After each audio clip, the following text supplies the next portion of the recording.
Hello, I'm Andy Tattersall. Welcome to another episode of Under Review podcast. Or if you're watching the YouTube video, you'll see this glorious landscape around me. As normal, I'm out and about and filming. I've got my little dog Duffy down there by the side of me, and he's on his lead because it's early spring. It's a glorious day. It's almost t-shirt weather, and it's bird nesting season. So he's on his lead because we're walking around where there's a lot of ground nesting birds. For this episode, I'm joined by Jason McDermott, who is a senior research scientist at the Pacific Northwest Labs in the US. And he's been working in the intersection between computer science and biology now for 20 years. In this episode, we're going to discuss a lot of the issues that he's highlighted through his red pen, black pen cartoons over the last few years. There's a growing community of scientists and professionals who communicate their work via cartoons. So for those not aware, Red Pen, Black Pen is a cartoon that started a few years ago, became quite well known on Twitter, and he's since been posting onto Blue Sky, has a blog as well as other outputs.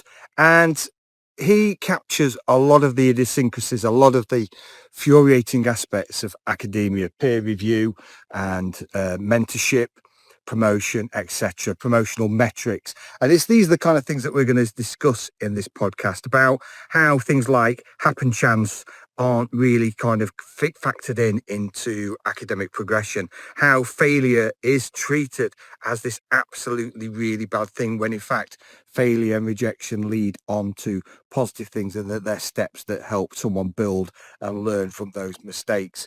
Also about the issues relating to peer review and other issues. So we get to discuss these. A few things get to go into the under review bin, and a few ideas are floated and suggested as part of our discussion.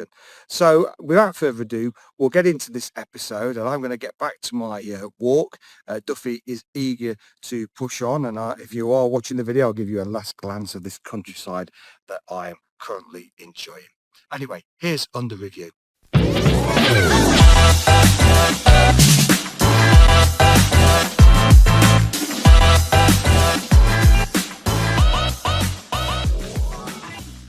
Thanks for joining me today, Jason. So first of all, for those people who are not aware of Red Pen, Black Pen, can you tell people about it? Yeah, Red Pen, Black Pen is a cartoon, a comic strip that I write. It is, as you might guess from the name, I use primarily a red pen and a black pen.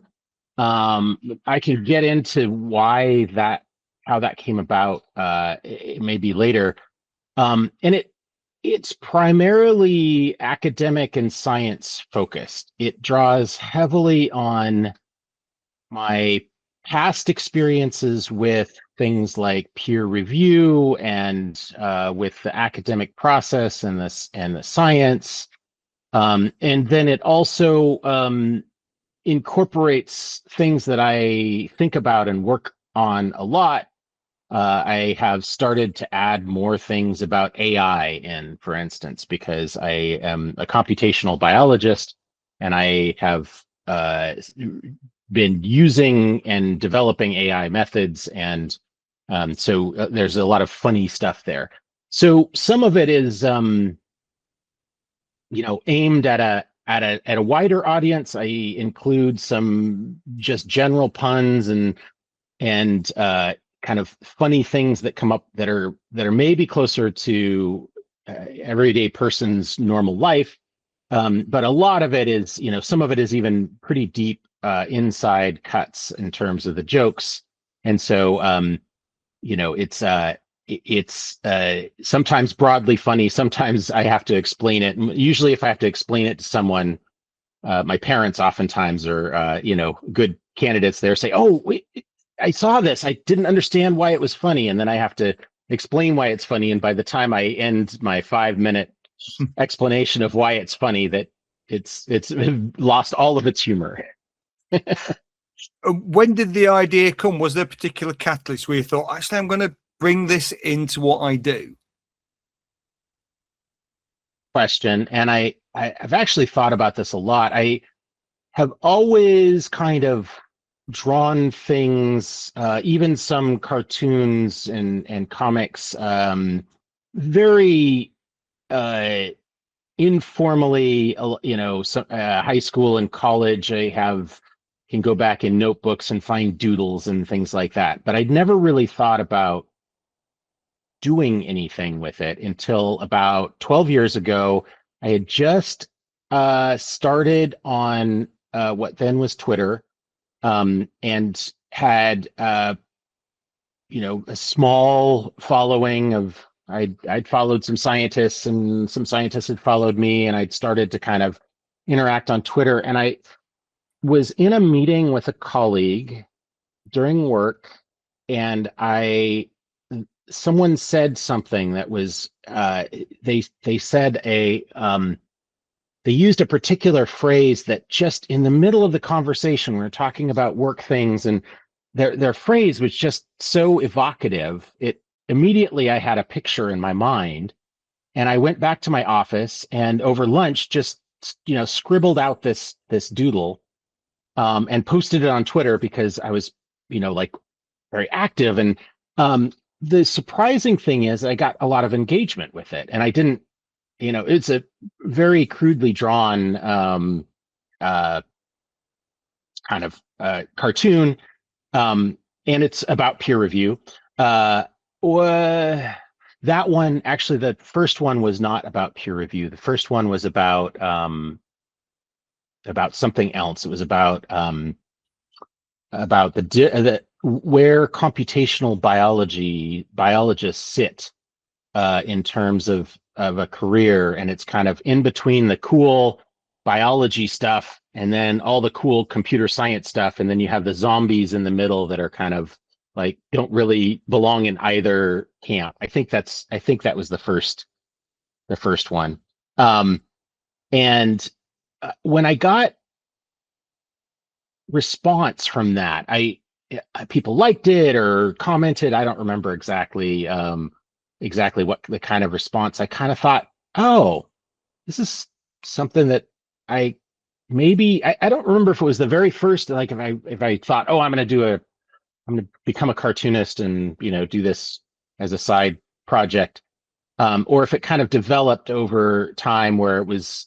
I think over the next few weeks or a month, I kind of had other ideas and I put them down and posted them and thought, this is actually kind of fun, and people really seem to be receptive to it. They seem to like it in ways that I was kind of thinking I was sharing this thing that was only funny to me, right? But it actually turned out it was funny, and maybe more than funny to other people. So within a month or so, I had started to really think more about what that would look like, and I came up with I don't know how many more kind of short cartoons that I posted. Didn't really have a name for myself or anything.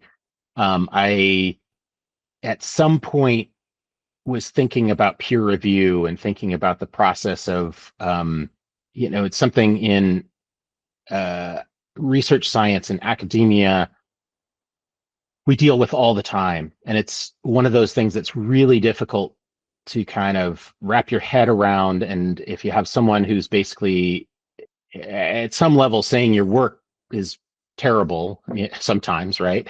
How do you keep your distance from that feeling, and also utilize it for how it should be utilized to improve your work? And I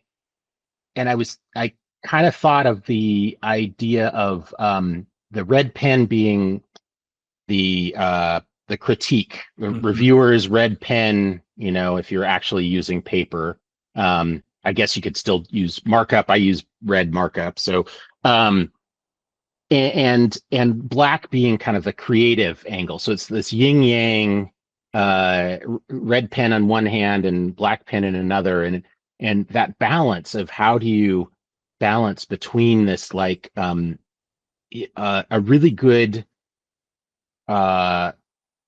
researcher who writes good papers and can present their work well holds both of those things almost at the same time, right? Like you'll alternate back and forth. You'll do creativity, and then you'll kind of go back and with a critical eye and look at yourself, and try to play that reviewer.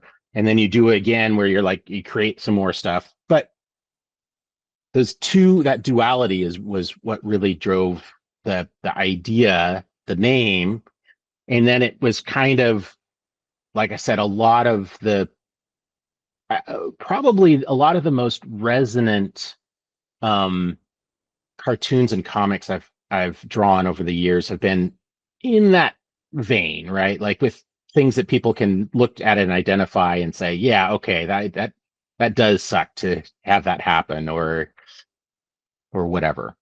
Yeah, that we've all experienced the dreaded red pen. Your heart sinks when you see it, and the logo for this podcast, Under Review, is right. Has that, the stroke through with a red line. So I think it's something that is quite common. Obviously, maybe less so since we've moved more digital, but we all still see what is something that is in red. And do you think the main kind of driver here is it suggestions as to what you see are the problems in academia that we can do better, that you're trying to highlight, or is it your own little psychological escape pod to all of this kind of craziness, or is it a bit of both?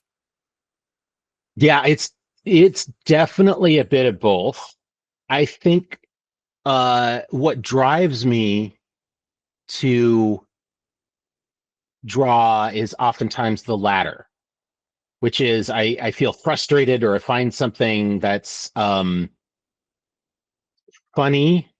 Humor is an interesting thing, and it's oftentimes the things that you find funny. You may look at something and see a particular barrier that's very frustrating. You don't understand why it's there, and when you kind of start to think about it, sometimes funny things about it come up. So there's definitely that frustration. I actually have to because people at my institution know that I draw this. A lot of them know that I draw this comic. So we'll be in a meeting, and they'll be like, "You're not going to draw a comic about me, are you?" And I have to say, "No, I don't draw any specific things. I'll try to make it as anonymous as possible, so you won't even recognize it's you." But I have had people come back and say, was that from our conversation last week? And maybe in some cases that the spark of it might be there, right? Like there might be a spark of like, oh, this is funny but generally it's not specific incidents. It's those aren't that funny, right? Like the funny things are where you find the generalities, where you're like, you note that there are systematic problems, and you highlight those. And I wouldn't say that former piece that you asked about, whether it's kind of trying to fix the system, I wouldn't necessarily say that oftentimes I'm consciously thinking of that, but I think that that's inherent in what this kind of humor can do. Like it's very similar to like political cartoons or something. Like, it's obvious that a lot of political cartoons are driven by the frustration of politics and whatever. But they're also kind of like, can we make a point using some ridiculous example? So you oftentimes, the funniest things can be when you kind of take something that's a fairly ordinary occurrence, and in your mind, you run it out to the most extreme example you can. And then that becomes a comic or a cartoon where it's like, oh, this is funny, but what's really funny is if you thought about it as an extreme. I'm trying to think of an example. I can't think of an example right now, but it's like thinking of peer review. Going back to peer review, the process of peer review can feel like an obstacle course or something like that. And again, a very early cartoon that I did was was a guy, that little stick figure swinging across a moat with this snapping like monster.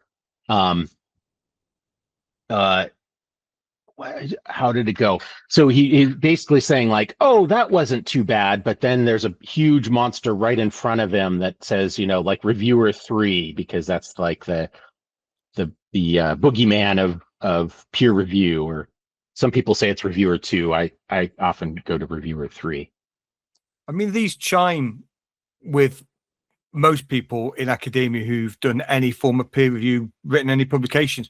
And the fact you're using cartoons, and we've grown up with cartoons. Many of us bought comics when we were young. We're used to seeing them in newspapers, political cartoons. Brilliant way of portraying the sometimes the madness of the world and the idiosyncrasy of Right. the world.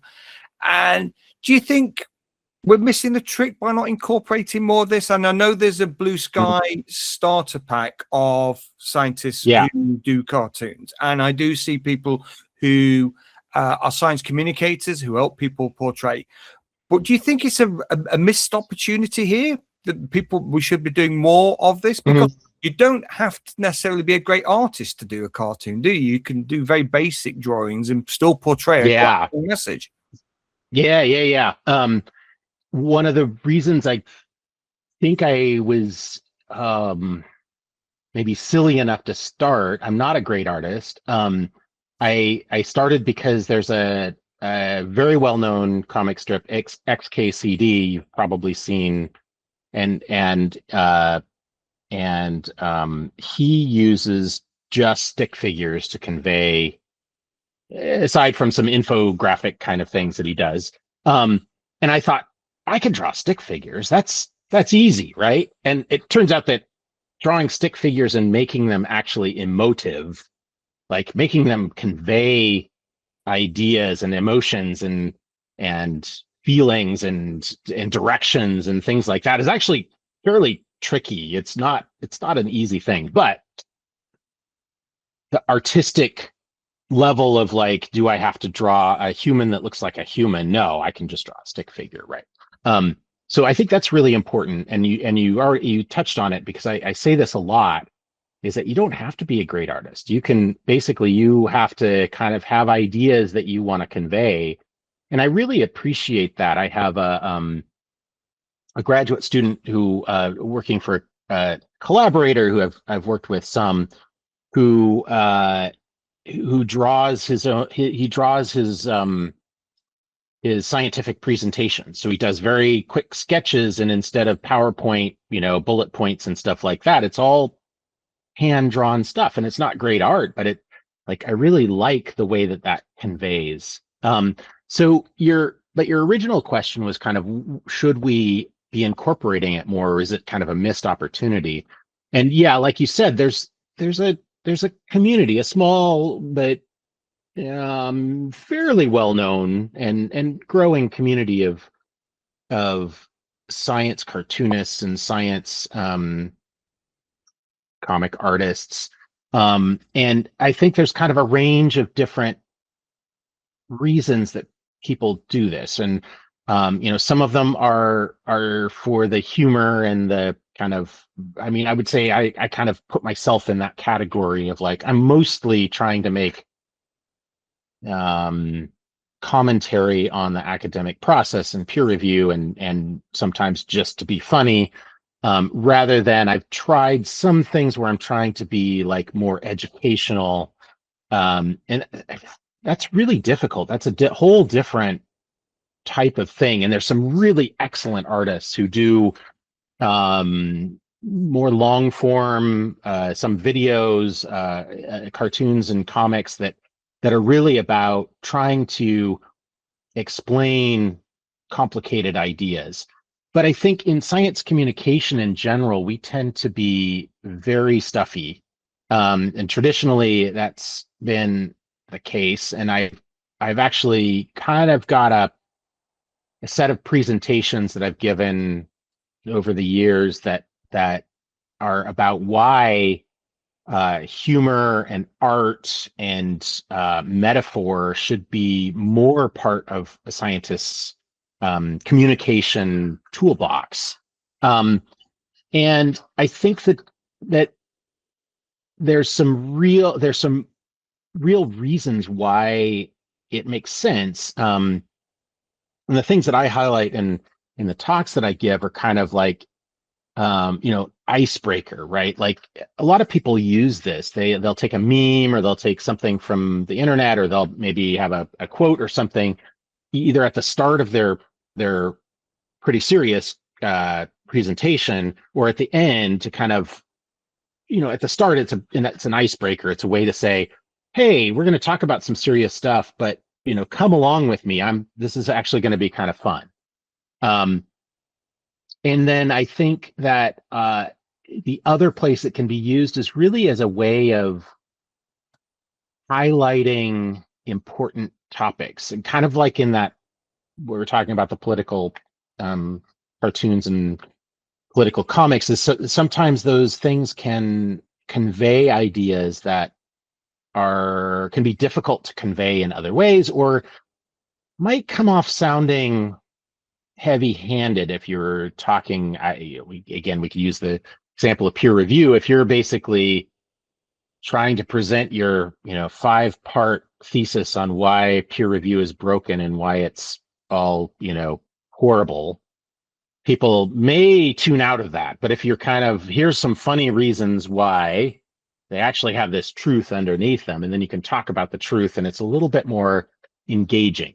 The third thing, I think, maybe more things that I'm just not thinking of right now, is metaphor. And it's something that is really interesting because it's something that we use a lot. And especially if we're trying to communicate kind of outside of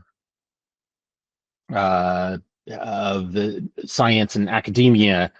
How do you explain your work? Well, it's oftentimes, it's like we work in a restaurant and I'm the, this or whatever, right?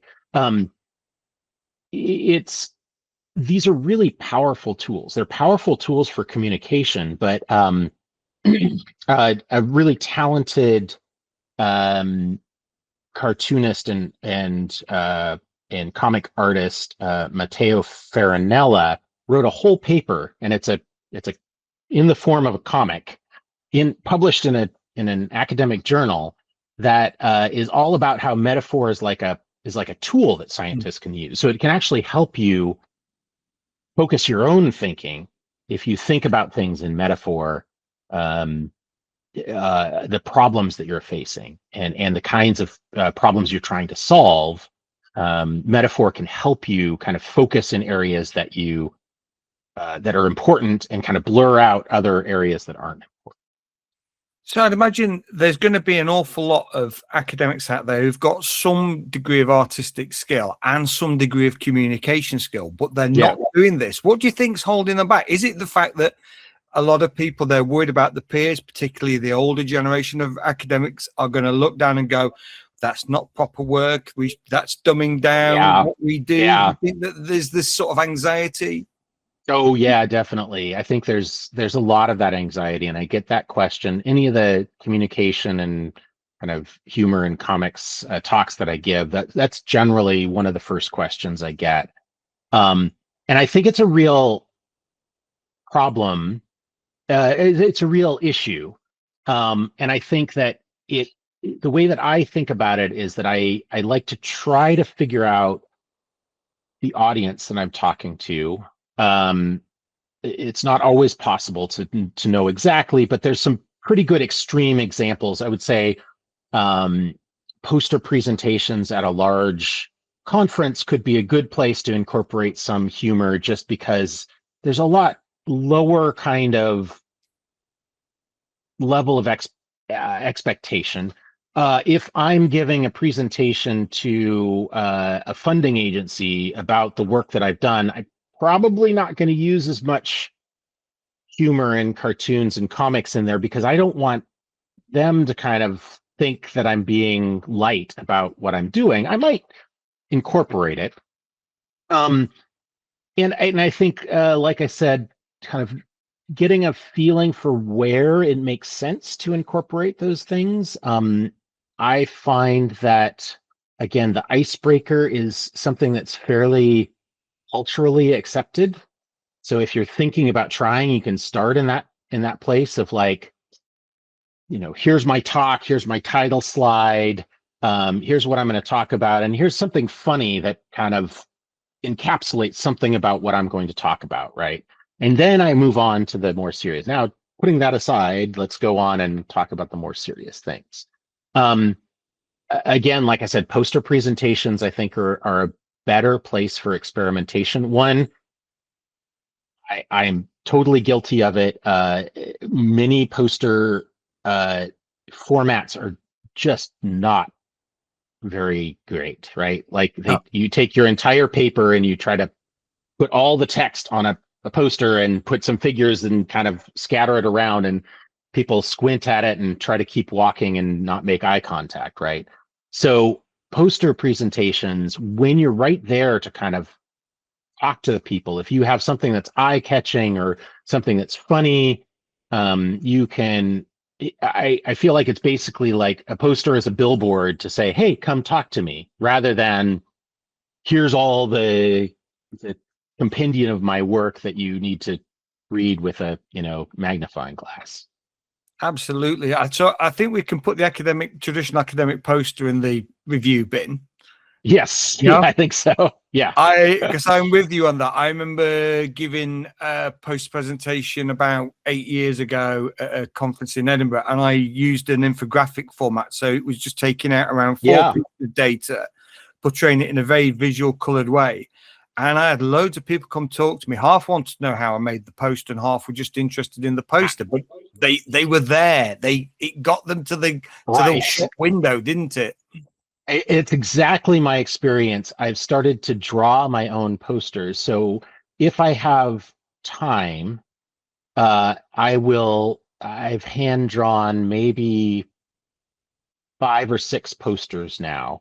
And some of them are fairly elaborate. And I actually do the lettering and everything. If I have data to present, I'll have the data as an actual printout. I generally won't draw that just because it makes it look like it's not a real thing.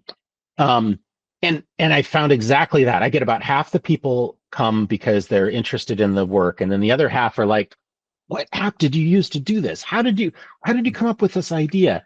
But I get like 2 to 3 times the normal number of people that are interested in, to come and talk to me. So yeah, I think conferences themselves need to be a little bit more relaxed, because they've been very prescriptive, haven't they, with what you can only do this, you have to do that. Right.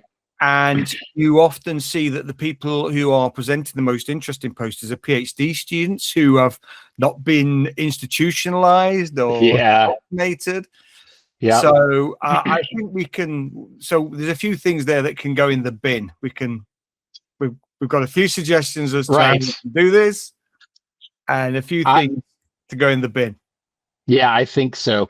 Before we leave that last topic, one of the other things that I try to convey when I talk about this, the science communication, and specifically using humor or art or other kinds of I would say, call them almost devices, right? Like they're almost like tricks to help build engagement, is that I'm coming from a place where I've established my scientific career and I have lots of publications, and no one is going to look at me. Well, I don't think people are going to look at me and say, that guy is really just, a comic artist and not really a scientist, right?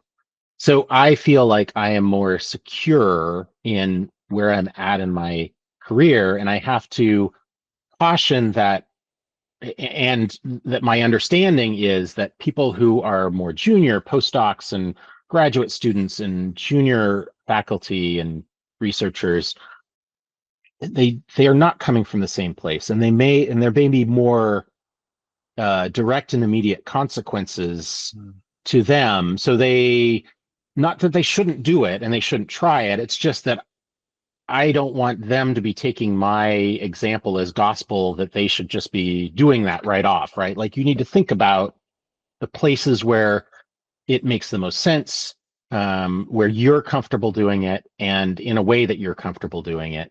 because it is something that is, anything that's too much out of the ordinary in academia and science can be kind of a risk, right? A risk taking. Yeah, it's back to reviewer 3, isn't it? If that's a funding panel and there's a reviewer on there who doesn't like that because the system's not allowed them to accept that this could be a way that things could be done. Right. So the system needs to sort of change to allow that, to normalize it a little bit, doesn't it?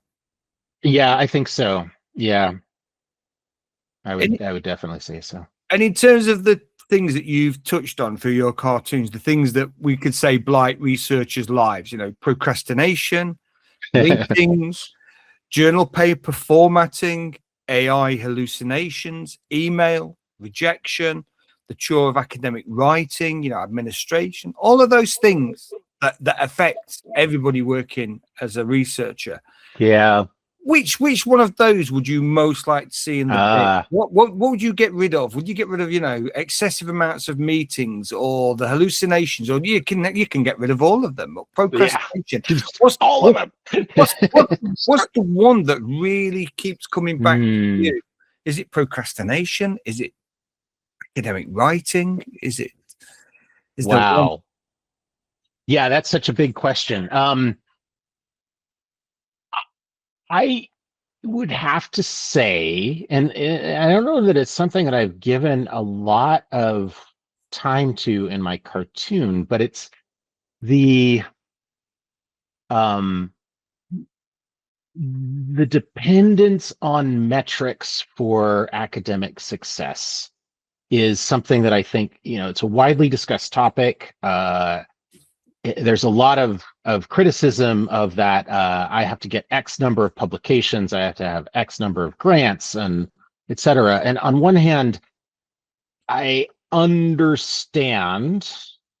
On the other hand, I think it comes at the expense. It can definitely come at the expense of quality, right? Like it seems like there's kind of the edge cases of groups and people and journals that are publishing as fast as they can and kind of just getting junk out there.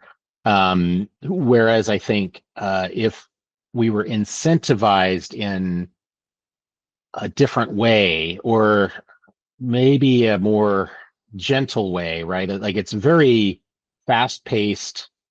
Should we be publishing 15 papers a year or 20 papers a year, or even if it's 5 or 10, depending on your kind of domain, that may not be something that we should be striving for. It might be that we want to get one paper out that is a highly impactful paper in an area that we are really passionate about. I don't know what to do to fix that. And I think a lot of things would have to change, including the funding climate. So I think that the metrics are all kind of tightly interwound with this funding climate of it's very difficult to get funding. And so you incentivize the superstars, and there are definitely people who are superstars who are just incredibly smart, incredibly productive, and the best ones are incredibly nice, right? And also kind. But then there are the people who are kind of driving for that to just try to get as much out there as they can. And I think, in some ways it's survival, right? If you're not being successful, you're not going to get the kinds of recognition that your institution might need, and you might not get the R01 or the other kind of funding that you need from the funding agencies, because they look at you from a standpoint of like, what's on your CV, what have you done in the last year, and yeah, that's a generalization, but it is generally a problem as well. And getting worse because of AI, of course. Easier to just publish and publish. AI is accelerating things in ways that are both, I think, going to be really beneficial for science, and there's definitely the places where it's scary. I'm not sure exactly what's going to happen. If you think you can essentially give it a prompt and have a paper that you could submit to a journal without any further work, which you can now do that. Now it's a bad idea. There's lots of reasons why it's a bad idea, and you hopefully would get caught by the journal and the reviewers to say this is a piece of junk, but you're basically putting a whole bunch of load on the system that's already before AI, there was already like there's way too many things being published. There's way too much burden on peer reviewers who are doing this, volunteer basis, and there's too much. It's too hard to figure out what's the good from the bad. And I think with AI, that's just part of that's just going to make it worse, or it already has made it worse. So we can put the performance-led metrics in, the ones that are used to hire or fire, and other means that they shouldn't be using. So we can put those in the bin. Yeah, I think so. And like I said, I'm a little ambivalent because I do see the utility, but I feel like I would say using those in a superficial way goes in the bin. If you look at someone's publication record and you try to understand their contribution to each paper, what's the impact of the paper to the field? How do you understand, what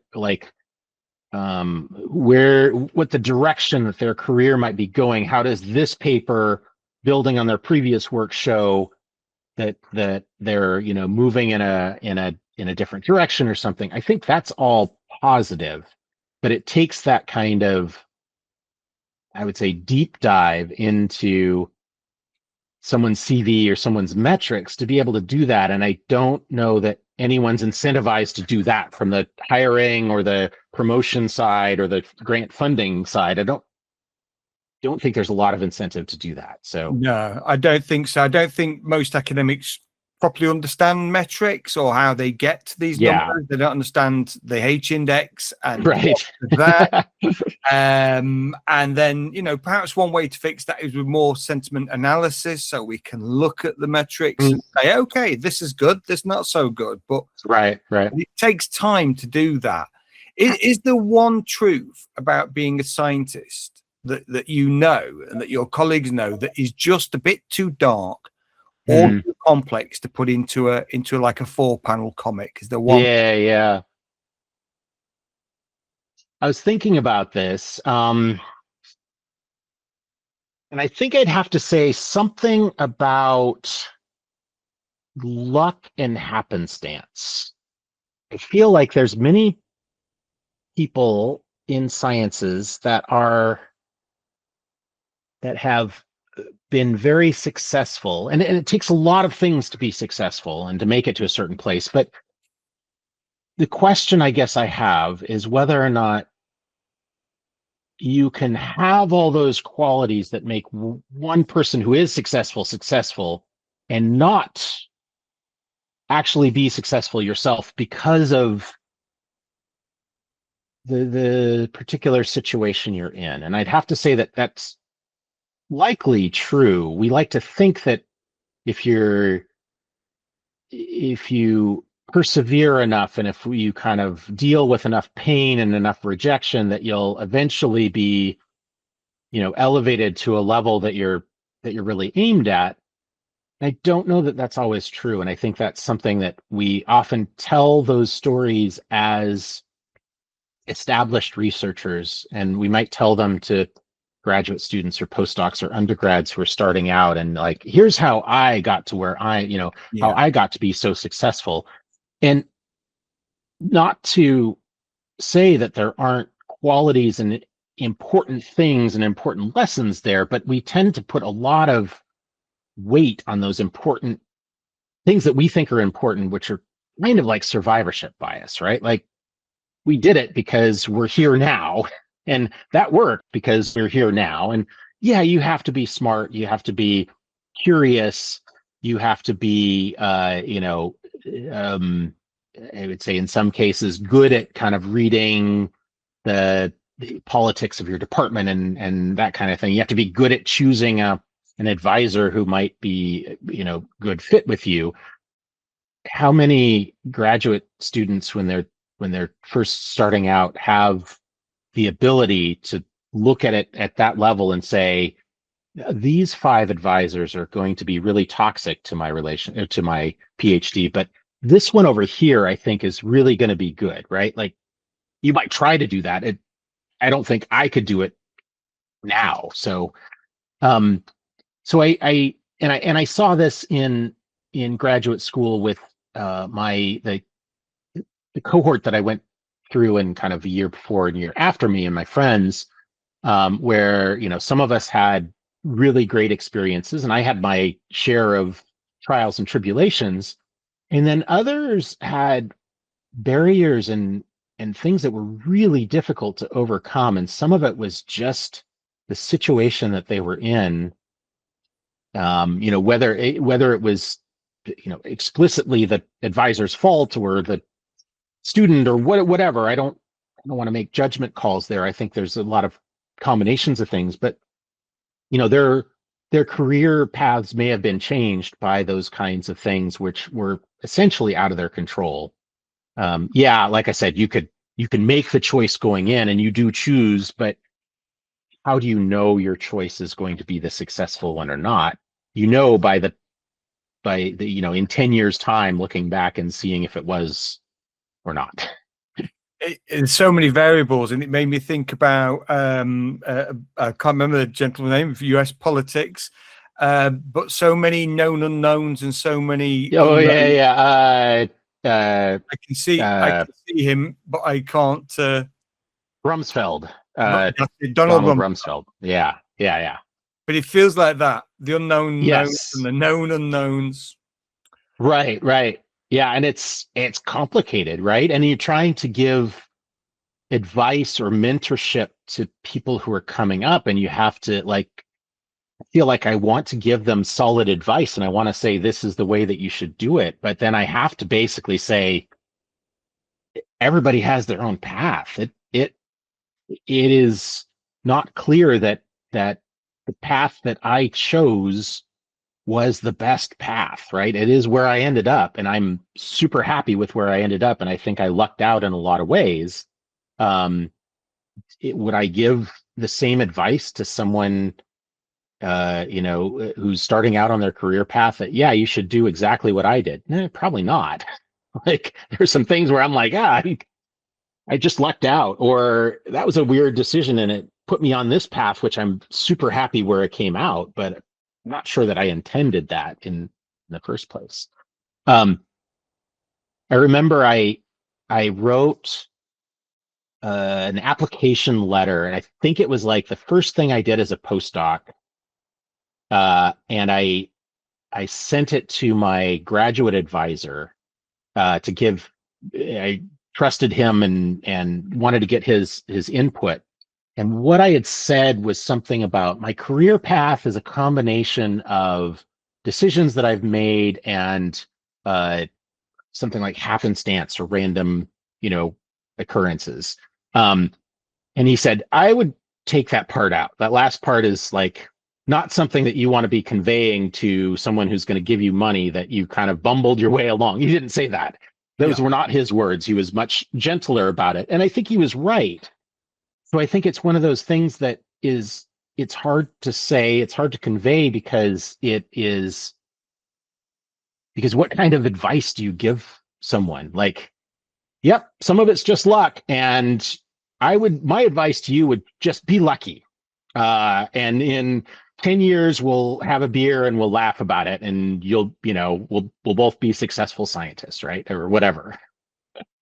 Do you think we should have more successful mentors, the right people as well, doing mentorship? Because obviously the world of science is constantly changing, and how people built their careers 20 years ago, 40 years ago has changed. But there are some common truths that remain, because what we do see are young people who, for those who've got to where they want to be, there's the ones who haven't, and they've either dropped out, they've become very cynical. and they suffered as a result mentally and otherwise. But with the right mentorship, do you think that that would help people just to sort of give them those sort of tips? You know, because a lot of this is a game, isn't it? We're playing a game, Yeah. and we've got to learn the rules, and the rules Right. don't always make sense. But do you think with mentors, more mentorship? Yeah, I think, that's it gets back kind of to that metric idea. Is I think mentorship is a super important part of being a scientist. And if you talk to, you know, late career scientists, and oftentimes that is one of the things that they're talking about is like, I did some great stuff, but my legacy is the people that I've left behind, the mentorship that I've given, and the scientists that I've helped attain their positions. And as I'm moving along in my career stage, I definitely see that more and more. I'm like, yeah, if I have I don't have a lot of graduate students because of the nature of the institution that I'm at, but I have, postdocs and junior scientists who I'm mentoring. And if they are successful, it makes me feel like I can take something from that, right? Like I don't take their credit and try to say, oh, it's all me at all. It's like I feel some pride and um I had some role in that. And I think that is something that's hard to put into metrics. Like how do you, is it the H index of all your, former students? Like that's not right. Then you're just kind of moving that metric out one level. Um, but something to incentivize that. And I know different places, different institutions and universities do have pretty different cultures around that, it seems. Um, I think my institution has a pretty healthy approach to that mentorship. We have because I'm at a national laboratory in the United States, we have a yearly review that we do with our boss, our manager, and I have universally found those to be, they are fairly good about trying to separate some of them. We still have the metrics. We still have the things that we're supposed to be hitting, but then we have other things that are what people call the soft skills. They're not really that soft, right? But the soft skills of mentorship and interaction and communication and those kinds of things, which are valued. And maybe they're not, maybe there's, still some balancing out of the scale. But yeah, if there's a cultural shift towards valuing that more and putting more emphasis on that, and probably, honestly, funding mechanisms. So we have some, training grants and things like that. But I think, and that incorporates some of that mentorship. But I think there's needs to be maybe more formalized recognition and support for mentoring, because it's so important. And I don't know that it's something that I'm definitely still learning how to do. You get taught by your own mentors, right? And there's very little in the way of formalized education around mentoring. And maybe there shouldn't be, I should say. You might not be able to take a class and come out to be a great mentor, but more formal recognition that it's an important skill is likely something that really needs to be in place. Yeah, because if not, we end up with these platforms like Rate My Professor, Oh yeah, where people go, and right, it's going to be invariably bad reviews because right, these people just using that as a way because they feel that the institution is not listening to them, so they go leave a bad review, or they may leave a wholly positive review. I think that you always remember a good teacher, but you always remember a bad teacher. And they say we need a system or some way to encourage and hopefully get more mentors. A lot of your posts and the things that you do, the cartoons, they are a reminder that there is a better way. They are optimistic. They highlight yeah. to a better way. And hence, why you're a guest on this podcast is to talk about the things that we know that don't work and should go into Right. the under review bin. But we also know that there's things that we should be doing more. If you were in charge of academia globally, and you got to turn off a big switch and switch back on like a computer, what would you do? Is there anything particular you'd do that would make any of these kind of positives more universal? Is there anything that you go and say, look, you know, this is something that needs to be universal within, and it could be something we've already talked about. Right. I mean, I think, yeah, it is a theme that's been woven through this, and I think probably part of your podcast topics is rejection, and you kind of think. I noted you saw one of my comics on rejection and liked it on Blue Sky, and that kind of encapsulates something about my take on a form of academic rejection. So we get a lot of rejection from reviewers, sometimes from advisors and mentors and even peers, and rejection is a big umbrella term, right? Like it incorporates a lot of stuff. And my take on rejection is that if it's done well, so if you are providing constructive feedback that may be very negative in terms of the work, but is saying, here's where things need to be fixed, or here's why, that is something that is really valuable. And the more you can do it for yourself first, the better off mentally you'll be when someone comes and says, this is what I think. I have gotten a very thick skin about paper reviews in general, and my postdocs and junior scientists that I'm working with kind of laugh about it because, they say, oh, those reviews are going to come back. And I'm like, yeah, and here's what I think they're going to say.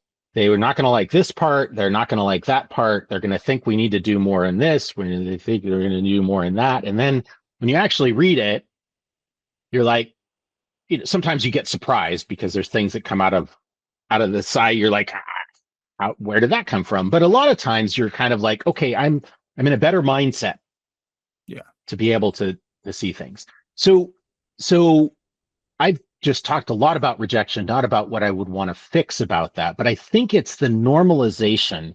It is the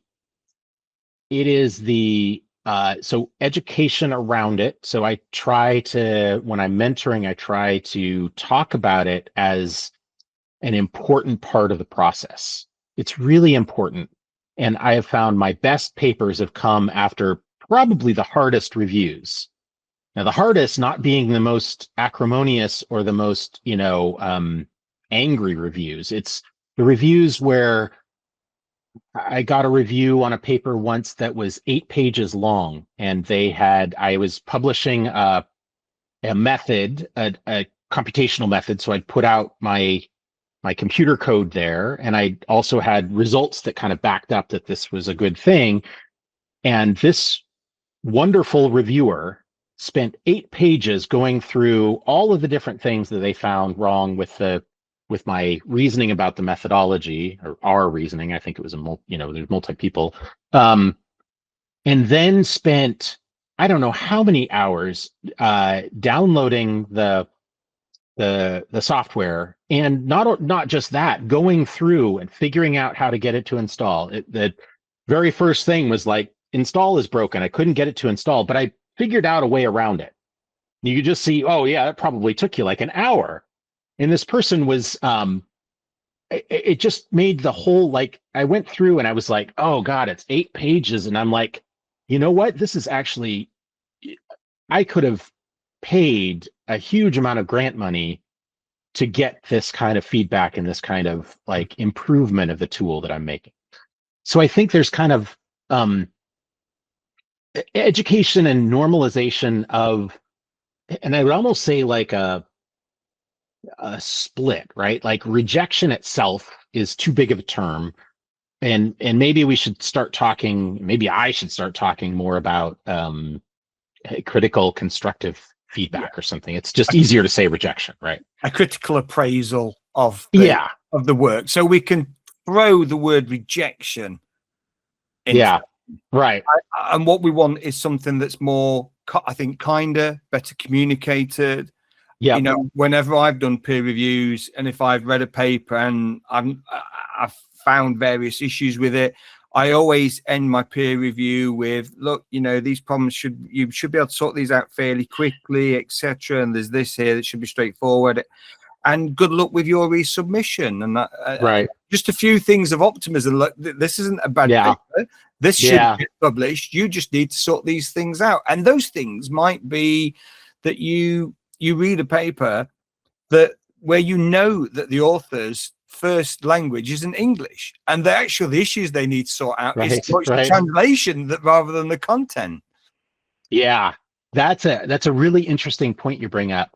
When I was in graduate school and as a postdoc, I worked for an online service that did it wasn't paper translation. It was papers that were not written with English as a first author, and they were written in English, and then they were sent to us English speakers to go over, and it was super valuable because it allowed me to be able to discriminate those two things mostly, which is, here's a paper where the reasoning is all sound, the science is good, they've actually presented it well, except that the language is not quite right and it's hard to understand. And the reason it's hard to understand is the language. And then the other side, which is like, the language is hard to understand and their reasoning does not flow well. Or I wasn't there to evaluate their science, honestly, but I was there to say, is this understandable? And that was an interesting, and you can see that and it doesn't have to be English as a second language. It can be people who are just starting out writing papers and they may not understand how to communicate well the ideas that they are trying to communicate. What's the story that they're telling and how do they tell that story? The story might be good. That's hard to see sometimes when you're reviewing. But yeah, I think, and another thing, I'm going to take a page from your book and start including a more positive.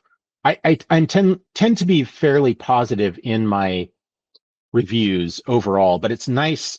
What you said is a nice idea, just to cap it off at the end to say, hey, I'm interested to see how this turns out. I think the science is exciting, or whatever. I think it just needs some work in these areas, and that way it leaves them with a better taste in their mouth than I oftentimes just do the bullet points of like, here's the things you need to work on, and I'm, nice about it, but not. Chances are that resubmission will come back to you anyway, and you've got the option to re-review, haven't you? So there's right. It's not just a one. It's not a conversation that ends there. It quite often comes back, and then you pick up again. So right. If you were tasked, just to mention also, the cartoon talked about the rejection one, just to let people know about it. It's one where someone has got a block with the word rejection, isn't it? And they've got these blocks with rejection, and they've built steps, and they've climbed up these steps of rejection. And I think it's a really great cartoon, just to sort of like show that, I think especially for early career researchers, when they're getting those first rejections, of which some of them may not be particularly kind or well communicated. Yeah, exactly. That it can feel like it's all on you. And actually, it's something that most people have been through, and that you build upon that, don't you? We're in an industry where you learn from failure. And if you're not learning from failure, you're in the wrong job, probably. So Right. It's yeah, and it's part of the scientific method, right? Like the review part is part of the scientific method, but it's that your best darling hypothesis is likely to be proved uninteresting, right? By science. And if you were tasked to build a university of the future from scratch, and you only use your cartoons as a founding child, What would be the very first cornerstone of that cartoon building? What's the foundation stone, the first one to be laid that is a cartoon for a university of the future? That'd be a fun university. Yeah, I think. Go ahead. I was going to say, you get to decide how fun it is. Yeah, right. It was there's a technical institute in the Netherlands, I think, that has like a slide or something in the courtyard. I've seen it on Blue Sky. Yeah, I think the core of that university would be on touching on the items that we've talked about, which is building a culture with more formalized roles for and maybe formalized education around mentorship, around rejection, around the scientific method in terms of I don't want to say that the scientific method is dead. It's not at all. But I do see a lot of papers where it's not as much of an emphasis anymore.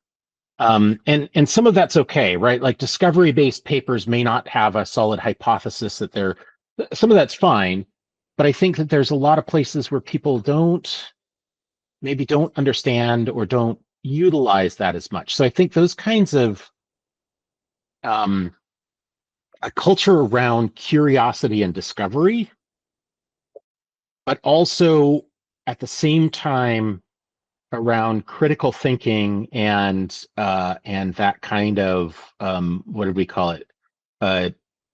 Critical constructive feedback, right? And if you could engineer ways to help with that kindness, to make things less about competing and more about collaboration, that would be a positive as well. And I think that can be difficult to do in a university setting, even though universities may or may not be explicitly about competition. The students are oftentimes trying to evaluate themselves. It's human nature by what their peers are doing. And that extends into universities and research institutions as well. I mean, a lot of us do that, but de-emphasizing that in some way, incentivizing the mentorship, collaboration, and kind of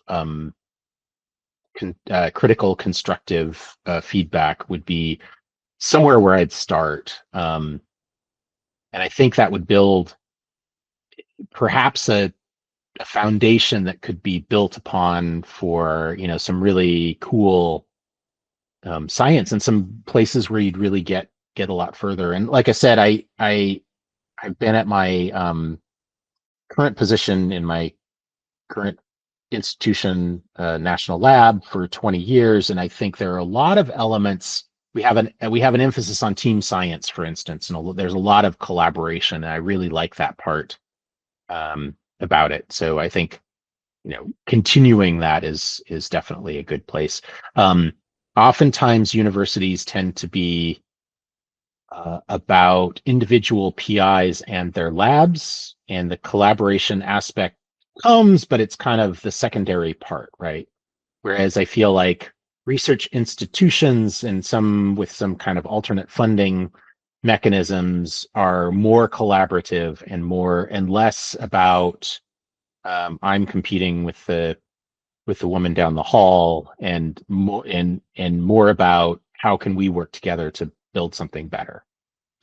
And thinking about positive messages, and a positive cartoon that you've posted a few times, and it's of a scientist looking into a microscope with the words, "Science is knowing for a moment something that nobody else in the world knows," which is quite a powerful thing, which many scientists will have experienced. At the start of the year, you shared it again with the text. In the time of chaos, uncertainty, and bad news around the future of science, in the US, we should remember this. So again, you're sending out this positive reminder. Yeah. Look, you know, science is still important. Science has this huge impact. So, and at a time, you know, it's been much reported what's been happening in America regarding research and funding and institutions. What should go into the under review bin to prevent things from getting worse for science and academics in America? Is there anything that you would put in that you feel you can say? There may be things that you can't say that you would put in the bin. There's a few givens that we could put in, but is there anything that would prevent, because things have obviously been in a trajectory and it's the rest of the world is watching and feels for what's happening in America. The thing that I've thought a lot about, I've worked a lot of my career in fundamental science, basic science research. And some of this has been in the biomedical space, and some of it has been in the environmental or Department of Energy space, the US Department of Energy, which has a focus that's not on the human health angles. And I feel like the fundamental science and the basic science is so important for everything that's applied. And what we often see is people pointing at fundamental science and saying, well, what kind of drug is that developing that will save people's lives? Where is the positive impact from the application of that? And you have to think about that when you're a basic scientist, because many of your grants are written with that as your first starting statement to say, this basic science will support applications in, you know, development of drugs against SARS-CoV-2 or whatever. But I feel like better communication at all levels around the importance of basic science, how basic science is a foundation for all these other things that we do. And if we didn't have basic science, we wouldn't have the rest of them. And individual scientists need to be communicating that, but then it's also institutional science communication and certainly news outlets. And, you know, this needs to be something that is, I think, prioritized. And I've seen some positive indications recently with some pretty high level people at DOE and elsewhere talking about the importance of basic science. So I think it's not a lost cause. We worry that sometimes with the restriction in funding and the scrutiny around funding, that everything gets forced into this applied area, and you could only be doing research if you are producing X, Y, and Z that will help humans or help the economy or help, and that's super important. I think that's important. I think that oftentimes the underpinnings, the whole structure of science is built on the people who are studying, you know, some snail in South America, and everybody's like, why? What does that have to do with anything? And then they, you know, then years later, it comes up with something like PCR. They didn't study a snail; they studied a thermophilic bacteria, but the same idea, right? Why are you studying this thermophilic bacteria in Yellowstone National Park? Nobody cares. No, it's not going to make any difference to the world. And then 20 years later, somebody comes up with Taq polymerase, and it transforms how we do science and opens up all these other doors. And yeah, sure, there's lots of dead ends. There's things that people have studied for years that, you know, may never go on to be the next GLP or the next, antiviral or antibiotic or whatever. And that's what has to happen, because you don't know what things are going to have the biggest impact. And you don't know what those fundamental questions are. 2, 5, 10 people in the world are interested in, that will unlock doors that will be transformative to science, to be transformative to industry, and be transformative to technology. And it's just, it's kind of back to that luck thing, right? Like those kinds of things, you don't necessarily, you might have the text that you put in your grant to say, I'm going to study the snail because it's got this weird toxin and we don't know how it works, and that may unlock doors into new drugs and stuff. Will that ever happen? We don't know, but it might. And those kinds of bets do pay off. So we want impatience to go in to the under review bin, Yeah. in a world of short-term thinking, short-term politics, where people Oh, are yeah. making demands. We live in a I very think beyond science and beyond academia, that's just a good recipe, right? Like impatience is not going to get us anywhere. But yeah, continue. Sorry, I interrupted you. Is there one sacred cow of the research world that everyone accepts? They don't particularly question it, but you think actually this needs to go into the under review bin? Possibly it may have been what we've already discussed about the performance metrics that everyone kind of utilizes. But is there anything else that needs to go into the under review bin? It is not. I would say it is not now a sacred cow, but it is still, in a way, is the business of scientific publishing, which is bewildering. I understand why scientific publishing is important. The fact that it has become, in some ways, very profit driven, and the fact that you may have taxpayers paying to fund the research, paying to write the papers, and then paying to access those papers or paying to publish the papers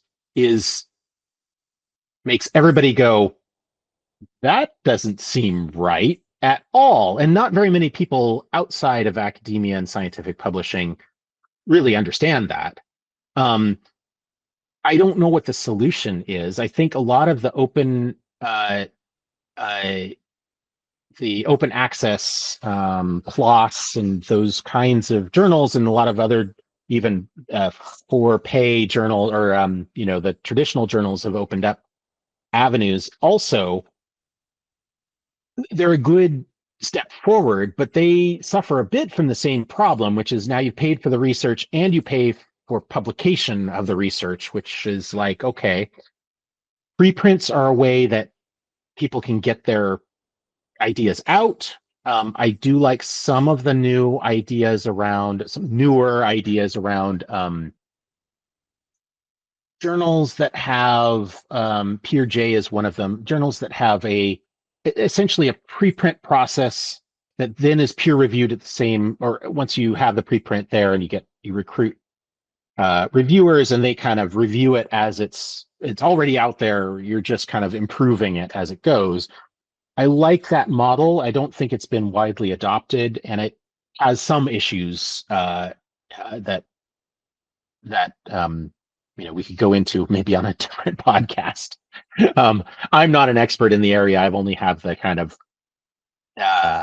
understanding that from actually interacting with those journals, both as kind of a reader and a reviewer and as an author. So I think there's a lot of things that are kind of broken there, and it ties directly back to that metric thing, right? Like the more we're driven as a scientific community to have those metrics, the more profitability there is in monetizing that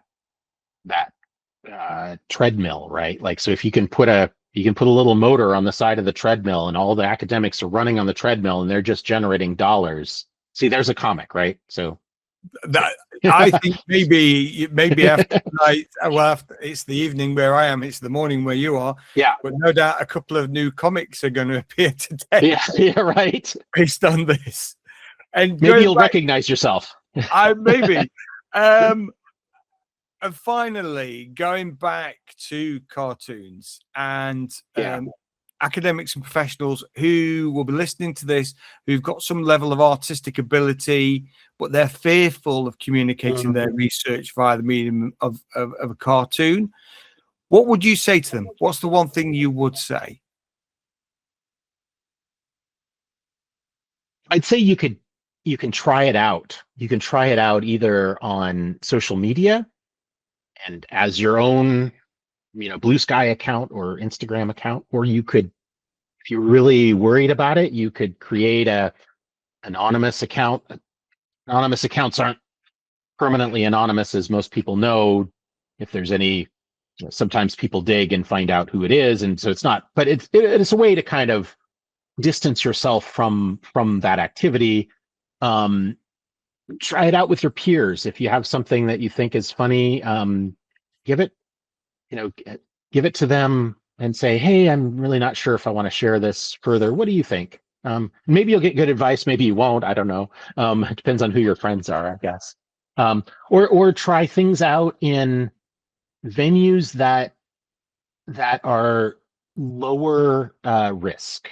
And so those could be things like departmental seminars or internal presentations, or if you're drawing things and using them in presentations, right? That could be something. Or like I said, it could be sharing with peers in some way. If you have the ideas, the only way to get better is to start, right? And I have honed my ability to get ideas from my head onto paper through hundreds, if not thousands, of comics and cartoons at this point. And I feel like it's more than just the artistic part and more than just the funny part. It is like, how do you communicate an idea? And if you kind of take it as that, you could think of it as a learning experience for yourself, right? Like, how do I get this idea that I had, whether it's funny or scientific or whatever, and represent it? I oftentimes, on my iPad, I will have ideas that I'm trying to work through in my science, and now I draw them because that helps me. I'm a very visual thinker, so that not everybody is, but that really helps me organize my thoughts, even if it's just boxes with arrows and stuff that you might do in PowerPoint. That layout is super important. And the interesting thing about comics and cartoons is that it's all about storytelling. You have to be able to tell the story. You have to be able to understand how your audience sees the thing that you're trying to communicate. And then you have to do what you think is going to communicate. And then you have to, and this is the hardest part that I don't have always, so you have to look back at it with a critical eye and say, how are people going to view this? I have had some really interesting misses where I've posted stuff online and people have posted comments, and I'm like, you totally missed the point of that entire comment because you were distracted by this visual element or whatever. And then I think, oh, it's just like if I write a grant and a reviewer says, oh, you did not, state the impact of your work. And I'm like, I have this whole section on the impact of my work. You just didn't read it. It's like, well, whose fault is that? Yeah, maybe the reviewer didn't spend as much time as they should have, but it's your job to be able to communicate that and to be able to get someone engaged enough that they want to read your comic or your grant. So I see those as very parallel kinds of activities. And as you say, the more you do it, the more comfortable you'll get, the more you'll hone your style. As we know, a large part of academic work is very formulaic, it's very dry. Yeah. And this is a different way to actually project what you're doing. And it's something I think that's underused. We see a lot of conferences now having live scribers and people drawing events. Yeah, and yeah. That I see is largely quite positive. So hopefully people will feel a little empowered after listening to you and will go off and start their own cartoons. And I would say, in kind of the way that I did it was I looked at I had an idea, and then I looked at someone else's work, and I said I could do something like that. And I wasn't trying to copy their style, but I was like, I could use stick figures and kind of do something. I don't have to draw all the detail out. And then over time, like you said, I developed my own voice and my own style, and I think it's fairly unique in terms of sometimes I look at it and I've got have I styled myself into a box? Do I have to get more creative now again? But that's different. Well, I think you've found your niche and you're doing it very well. And I want to thank you for taking the time. We've discussed a lot here. We've looked at a lot of problems. Again, we've hopefully got a few things that have now gone into the under review bin to be consigned to history. And we've got some solutions for going forward. So I want to thank you, Jason, for the time and for a really good talk. Well, thank you very much for the invitation. This has been really fun, and I love to talk about this stuff. So hopefully we'll see some new comics coming based on this conversation.